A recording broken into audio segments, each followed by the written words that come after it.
ओम गणेशाय नमः। ओम पितराय नमः। ओम गुरुवे नमः। ओम वीर वीराय हनुमन्ते नमः। ओम विष्णवे नमः। ओम विष्णवे नमः। ओम विष्णवे नमः। ओम परमात्मने नमः। हरे कृष्ण कृष्ण कृष्ण कृष्ण कृष्ण हरे हरे, हरे राम राम राम हरे हरे। गीता जी के दूसरे अध्याय का पाठ। द्वितीय अध्याय। संजय बोले, उस प्रकार करुणा से व्याप्त और आंसुओं से पूर्ण तथा व्याकुल नेत्रों वाले शोक युक्त उस अर्जुन के प्रति भगवान मधुसूदन ने यह वचन कहा। श्री भगवान बोले, हे अर्जुन, तुझे इस असमय में यह मोह किस हेतु से प्राप्त हुआ? क्योंकि न तो यह श्रेष्ठ पुरुषों द्वारा आचारित है, न स्वर्ग को देने वाला है और न कीर्ति को बढ़ाने वाला ही है। इसलिए हे अर्जुन, नपुंसकता को मत प्राप्त हो और तुझे यह उचित नहीं जान पड़ता। हे परम तप, हृदय की तुच्छ दुर्बलता को त्याग कर युद्ध के लिए खड़ा हो जा। अर्जुन बोले, हे मधुसूदन, मैं रणभूमि किस प्रकार बाणों से भीष्म पितामह और द्रोणाचार्य के विरुद्ध युद्ध करूंगा? क्योंकि हे अरिसूदन, वे दोनों ही मेरे पूजनीय हैं। इसलिए इन महानुभाव गुरुजनों को न मारकर मैं इस लोक में भिक्षा का अन्न भी खाना कल्याणकारक समझता हूँ। क्योंकि गुरुजनों को मारकर भी इस लोक में रुधिर मतलब रक्त से सने हुए अर्थ मतलब पैसे और काम रूप भोगों को भोग कर ही तो भोगूंगा।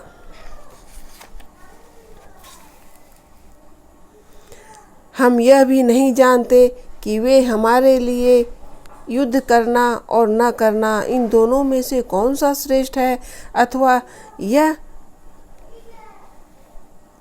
भी नहीं जानते कि उन्हें हम जीतेंगे या वो हमको जीतेंगे। और जिनको मारकर हम जीना भी नहीं चाहते, वे ही हमारे आत्मीय धृतराष्ट्र के पुत्र हमारे मुकाबले में खड़े हैं। इसलिए कायरता रूप दोष से उपहत हुए स्वभाव वाला तथा धर्म के विषय में मोहचित हुआ मैं आपसे पूछता हूँ, जो साधन निश्चित कल्याणकारक हो वह मेरे लिए कहिए। क्योंकि मैं आपका शिष्य हूँ, इसलिए आपके शरण हुए आप मुझे शिक्षा दीजिए। क्योंकि भूमि में निष्कंटक धन धान्य संपन्न राज्य और देवताओं के स्वामी पने को प्राप्त होकर भी मैं उस उपाय को नहीं देखता हूँ जो मेरी इंद्रियों के सुखाने वाले शोक को दूर कर सके। संजय बोले, हे राजन, निंद्रा को जीतने वाले अर्जुन अंतर्यामी कृष्ण महाराज के प्रति इस प्रकार कहकर फिर श्री गोविंद भगवान से युद्ध नहीं करूँगा यह स्पष्ट कहकर चुप हो गए।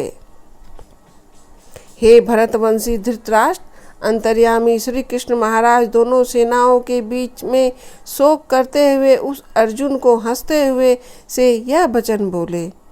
श्री भगवान बोले, हे अर्जुन, तू न शोक करने योग्य मनुष्यों के लिए शोक करता है और पंडित जन के से वचनों को कहता है, परंतु जिनके प्राण चले गए हैं उनके लिए और जिनके प्राण नहीं गए हैं उनके लिए भी पंडित जन शोक नहीं करते हैं। न तो ऐसा ही है कि मैं किसी काल में नहीं था या तू नहीं था अथवा ये राजा लोग नहीं थे, और न ऐसा ही है कि उससे आगे हम सब नहीं रहेंगे। जैसे जीवात्मा की इस देह में बालकपन, जवानी और वृद्धावस्था होती है, वैसे ही अन्य शरीर की प्राप्ति होती है। उस विषय में धीर पुरुष मोहित नहीं होता। हे कुंती पुत्र, सर्दी, गर्मी, सुख दुख को देने वाले इंद्रिय और विषयों के संयोग तो उत्पत्ति विनाशशील और अनित्य है। इसलिए हे भारत, उसको तू सहन कर, क्योंकि हे पुरुष श्रेष्ठ, दुख सुख को समान समझने वाले जिस धीर पुरुष को ये इंद्रिय और विषयों के संयोग व्याकुल नहीं करते, वह मोक्ष के योग्य होता है। असत वस्तु की तो सत्ता नहीं है और सत का अभाव नहीं है। इस प्रकार इन दोनों का ही तत्व ज्ञानी पुरुषों द्वारा देखा गया है। नाश रहित तो तू उसको जान, जिससे यह संपूर्ण जगत दृश्य वर्ग व्याप्त है।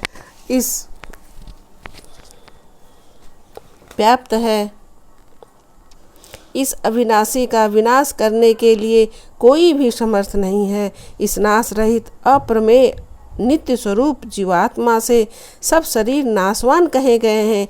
इसलिए हे भरतवंशी अर्जुन, तू युद्ध कर। जो इस आत्मा को मारने वाला समझता है तथा जो इसको मरा मानता है, वो दोनों ही नहीं जानते, क्योंकि यह आत्मा वास्तव में न तो किसी को मारता है और न किसी के द्वारा मारा जाता है। यह आत्मा किसी काल में भी न तो जन्मता है और न मरता ही है, तथा न यह उत्पन्न होकर फिर होने वाला ही है, क्योंकि यह अजन्मा, नित्य, सनातन और पुरातन है। शरीर के मारे जाने पर भी यह नहीं मारा जाता। हे पृथा पुत्र अर्जुन, जो पुरुष इस आत्मा को नाश रहित, नित्य, अजन्मा और अव्यय जानता है, वह पुरुष कैसे किसको मरवाता है और कैसे किसको मारता है। जैसे मनुष्य पुराने वस्त्रों को त्याग कर दूसरे नए वस्त्रों को ग्रहण करता है, वैसे ही जीवात्मा पुराने शरीरों को त्याग कर दूसरे नए शरीरों को प्राप्त होता है। इस आत्मा को शरीर नहीं काट सकते, इनको आग नहीं जला सकती, इनको जल नहीं गला सकता और इनको वायु नहीं सुखा सकता, क्योंकि यह आत्मा अच्छेद्य है। यह आत्मा अदाह, अक्लेद और निसंदेह अशोष्य है। यह आत्मा नित्य, सर्वव्यापी, अचल, स्थिर रहने वाला और सनातन है। यह आत्मा अव्यय है, यह आत्मा अनित्य है और यह आत्मा विकार रहित कहा जाता है। इससे हे अर्जुन, इस आत्मा को उपयुक्त प्रकार से जानकर तू शोक करने योग्य नहीं है, अर्थात तुझे शोक करना उचित नहीं है। किंतु यदि तू इस आत्मा को सदा जन्मने वाला तथा सदा मरने वाला मानता है, तो भी हे महाभावो, तू इस प्रकार शोक करने योग्य नहीं है, क्योंकि मान्यता के अनुसार जन्म हुए की मृत्यु निश्चित है और मरे हुए का जन्म निश्चित है। इससे भी इस बिना उपाय वाले विषय में शोक करने योग्य नहीं है। हे अर्जुन, संपूर्ण प्राणी जन्म से पहले अप्रकट थे और मरने के बाद भी अप्रकट हो जाते हैं, केवल बीच में ही प्रकट हैं। फिर ऐसी स्थिति में क्या शोक करना। कोई एक पुरुष ही इस आत्मा को आश्चर्य की भांति देखता है और वैसे ही दूसरा कोई महापुरुष ही इसके तत्व का आश्चर्य की भांति वर्णन करता है, तथा दूसरा कोई अधिकारी पुरुष ही इसे आश्चर्य की भांति सुनता और कोई तो सुनकर भी इसको नहीं जानता है। हे अर्जुन, यह आत्मा सबके शरीर में सदा ही अवध है। इस कारण संपूर्ण प्राणियों के लिए तू शोक करने के योग्य नहीं है, तथा अपने धर्म को देखकर भी तू भय करने योग्य नहीं है, अर्थात तुझे भय नहीं करना चाहिए, क्योंकि क्षत्रियों के लिए धर्मयुक्त युद्ध से बढ़कर दूसरा कोई कल्याणकारी कर्तव्य नहीं है। हे पार्थ, अपने आप प्राप्त हुए और खुले हुए स्वर्ग के द्वार इस प्रकार के युद्ध को भगवान भाग्यवान क्षत्रिय लोग ही पाते हैं। किंतु यदि तू इस धर्म युक्त युद्ध को नहीं करेगा तो स्वधर्म और कीर्ति को खोकर पाप को प्राप्त होगा तथा सब लोग तेरी बहुत काल तक रहने वाली अपकीर्ति का भी कथन करेंगे और माननीय पुरुष के लिए अपकीर्ति मरण से भी बढ़कर है और जिसकी दृष्टि में तू पहले ही बहुत सम्मानित होकर अब लघुता को प्राप्त होगा, वे महारथी लोग भी तुझसे भय के कारण युद्ध से हटा हुआ जानेंगे। तेरे बैरी लोग तेरे सामर्थ्य की निंदा करते हुए तुझे बहुत से न कहने योग्य वचन भी कहेंगे। उससे अधिक दुख और क्या होगा? या तो तू युद्ध में मारा जाकर स्वर्ग को प्राप्त होगा अथवा संग्राम में जीतकर पृथ्वी का राज्य भोगेगा।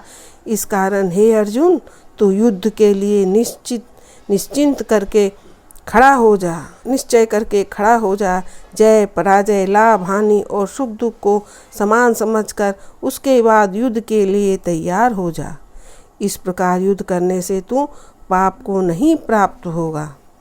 हे पार्थ, यह बुद्धि तेरे लिए ज्ञान योग के विषय में कही गई है और अब तू इसको कर्म योग के विषय में सुन।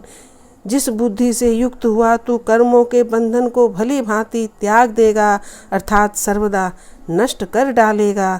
इस कर्म योग में आरंभ का अर्थात बीज का नाश नहीं है और उल्टा फल दोष भी नहीं है, बल्कि इस कर्म योग रूप धर्म का थोड़ा सा भी साधन जन्म मृत्यु रूप महान भय से रक्षा कर लेता है।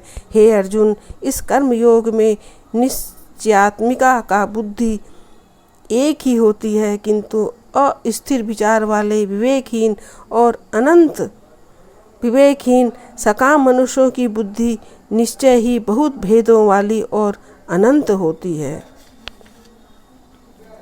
हे अर्जुन, जो भोगों में तन्मय हो रहे हैं, जो कर्म फल के प्रशंसक वेद वाक्यों में ही प्रीति रखते हैं, जिनकी बुद्धि में स्वर्ग ही परम प्राप्य वस्तु है और जो स्वर्ग से भी बढ़कर दूसरी कोई वस्तु ही नहीं है, ऐसा कहने वाले हैं, वे अविवेकी जन इस प्रकार की जिस पुष्पित अर्थात दिखाऊ शोभा युक्त वाणी को कहा करते हैं, जो कि जन्म रूप कर्म फल देने वाली एवं भोगों तथा ऐश्वर्य की प्राप्ति के लिए नाना प्रकार की बहुत सी क्रियाओं का वर्णन करने वाली है।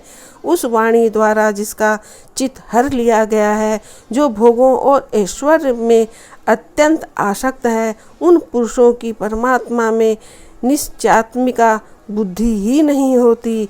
हे अर्जुन, वेद उपयुक्त प्रकार से 3 गुणों से कार्य रूप समस्त भोगों एवं उनके साधनों का प्रतिपादन करने वाला है। इसलिए तू उन भोगों एवं उनके साधनों के आसक्तिहीन हर्ष शोकादि द्वंद्वों से रहित नित्य वस्तु परमात्मा में स्थिर योग क्षेम को न चाहने वाला और स्वाधीन अंतःकरण वाला हो। सब ओर से परिपूर्ण जलाशय में के प्राप्त हो जाने पर छोटे जलाशय में मनुष्य का जितना प्रयोजन रहता है, ब्रह्म को तत्व से जानने वाले ब्राह्मण का समस्त वेदों में उतना ही प्रयोजन रह जाता है। तेरा कर्म करने में ही अधिकार है, उसके फलों में कभी नहीं। इसलिए तू कर्मों के फल का हेतु मत हो तथा तेरी कर्म न करने में भी तेरी आसक्ति न हो।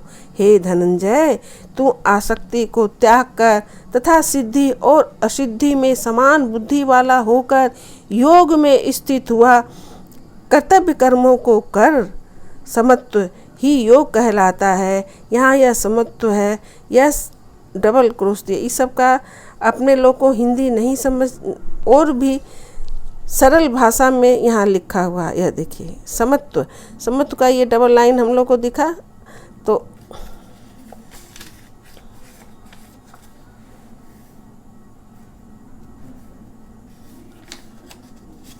ये समत्व का ये डबल लाइन यहाँ है, यही डबल लाइन हम लोग यहाँ, जो कुछ भी कर्म किया जाए उसके पूर्ण होने और न होने में तथा उसके फल में समभाव रहने वाला का नाम समत्व है। यहाँ छोटा रूप में बता दिया गया है। अर्थात अपने लोग को और बारीकी से जानना है तो इसका अर्थ दिया हुआ है। आप लोग का इच्छा होगा तो फिर अगला बार अपने लोग और धीरे धीरे गीता जी का पाठ करेंगे, अच्छे से समझेंगे।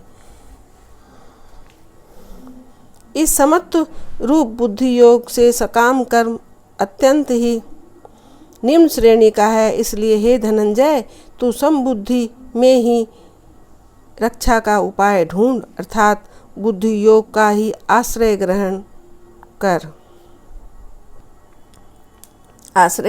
कर, क्योंकि फल के हेतु बनने वाले अत्यंत दीन है। समबुद्धि युक्त पुरुष पुण्य और पाप दोनों को इसी लोक में त्याग देता है, अर्थात उनसे मुक्त हो जाता है। इससे तू समत्व रूप योग में लग जा। यह समत्व रूप योग ही कर्मों में कुशलता है, अर्थात कर्म बंधन से छूटने का उपाय है। क्योंकि समबुद्धि से युक्त ज्ञानी जन कर्मों में उत्पन्न होने वाले फल को त्याग कर जन्म रूप बंधन से मुक्त हो निर्विकार परम पद को प्राप्त हो जाते हैं। जिस काल में तेरी बुद्धि मोह रूप दलदल को भली भांति पार कर जाएगी, उस समय तू सुने हुए और सुनने में आने वाले इस लोक और परलोक संबंधी सभी भोगों से वैराग्य को प्राप्त हो जाएगा। भांति भांति के वचनों को सुनने से विचलित हुई तेरी बुद्धि जब परमात्मा में अचल और स्थिर ठहर जाएगी, तब तू योग को प्राप्त हो जाएगा, अर्थात तेरा परमात्मा से नित्य संजोग हो जाएगा। अर्जुन बोले, हे केशव, समाधि में स्थित परमात्मा को प्राप्त हुए स्थिर बुद्धि पुरुष का क्या लक्षण है? वह स्थिर बुद्धि पुरुष कैसे बोलता है, कैसे बैठता है और कैसे चलता है?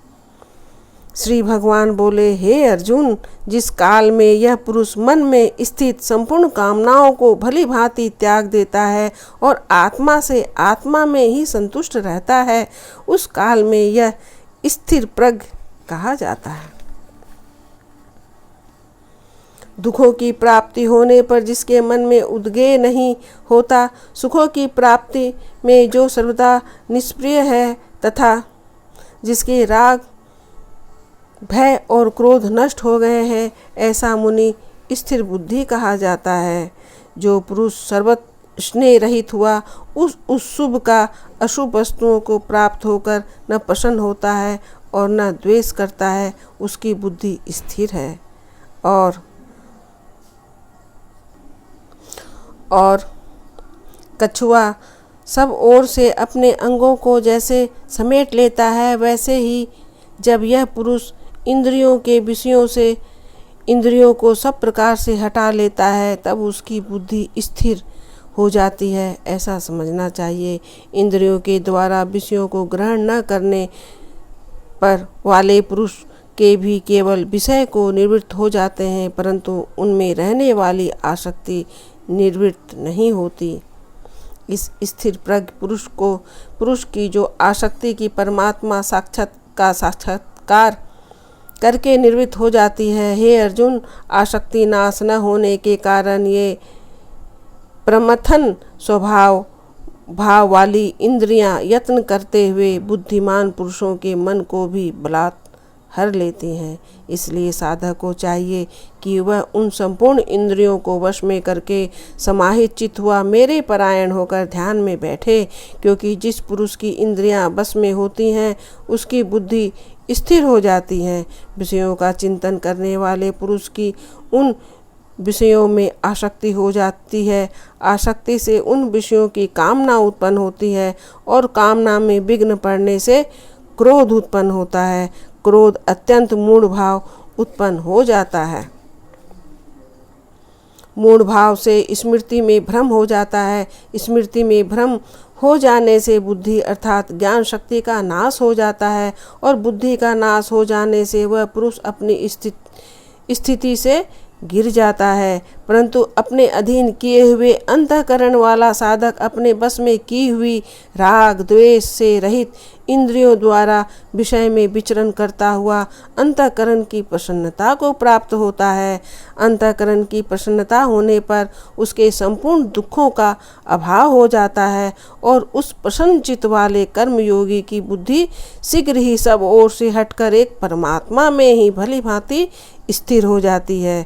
न जीते हुए मन और इंद्रियों वाले पुरुष में निश्चयात्मिका बुद्धि नहीं होती और उस अयुक्त मनुष्य के अंतःकरण में भावना भी नहीं होती तथा भावनाहीन मनुष्य को शांति नहीं मिलती और शांति रहित मनुष्य को सुख कैसे मिल सकता है। क्योंकि जैसे जलाशय में चलने वाली नाव को वायु हर लेती है, वैसे ही विषयों में विचरती हुई इंद्रियों से मन जिस इंद्रियों के साथ रहता है वह एक ही इंद्रिय इस आयुक्त पुरुष की बुद्धि को हर लेती है। इसलिए हे महाभाव, जिस पुरुष की इंद्रियों के विषय से सब प्रकार निग्रह की हुई है उसी की बुद्धि स्थिर है। संपूर्ण प्राणियों के लिए जो रात्रि के समान है उस नित्य ज्ञान स्वरूप परमानंद की प्राप्ति में स्थित प्रज्ञ योगी जागता है और जिस नाशवान संसारिक सुख की प्राप्ति में सब प्राणी जागते हैं, परमात्मा के तत्व को जानने वाले मुनि के लिए वह रात्रि के समान है। जैसे नाना नदियों से जल सब ओर से परिपूर्ण अचल प्रतिष्ठा वाले समुद्र में उसको विचलित नहीं करते हैं और उसमें समा जाते हैं, वैसे ही सब भोग जिस स्थिर प्रज्ञ मनुष्य के किसी प्रकार का विकार उत्पन्न नहीं किए बिना ही समा जाते हैं, वही पुरुष परम शांति को प्राप्त होता है, भोगों को चाहने वाला नहीं। जो पुरुष संपूर्ण कामनाओं को त्याग कर ममता रहित, अहंकार रहित और स्पर्धा रहित हुआ विचरता है उसी को शांति प्राप्त होती है, अर्थात वह शांति को प्राप्त होता है। हे अर्जुन, यह ब्रह्म को प्राप्त हुए पुरुष की स्थिति है। इसको प्राप्त होकर योगी कभी मोहित नहीं होता और अंतकाल में भी इस ब्राह्मी स्थिति में स्थित होकर ब्रह्मानंद को प्राप्त हो जाता है। ओम तत्सत, ओम तत्सत। द्वितीय अध्याय। गोविंद जय जय गोपाल जय जय, गोविंद जय जय गोपाल जय, राधा रमण हरि गोविंद। जय हो गीता माता। हमें भक्ति देना, पढ़ने में प्रभु करुणा करना, आपकी गीता पाठ समझ में आए। यह तो अनेकों बार सुनने पर भी नहीं समझ आती है, शुरुआत तो हुई है। आप हमें शक्ति देना, बुद्धि देना प्रभु। नमस्कार नमस्कार। अपने लोग को अर्जुन का भाव रखकर सुनने से, कृष्ण से प्रार्थना करने से अपने लोग जैसे बच्चा एक ही लाइन लिखता है, अपनी भी उसी तरह शुरुआत है। हरे कृष्ण हरे कृष्ण।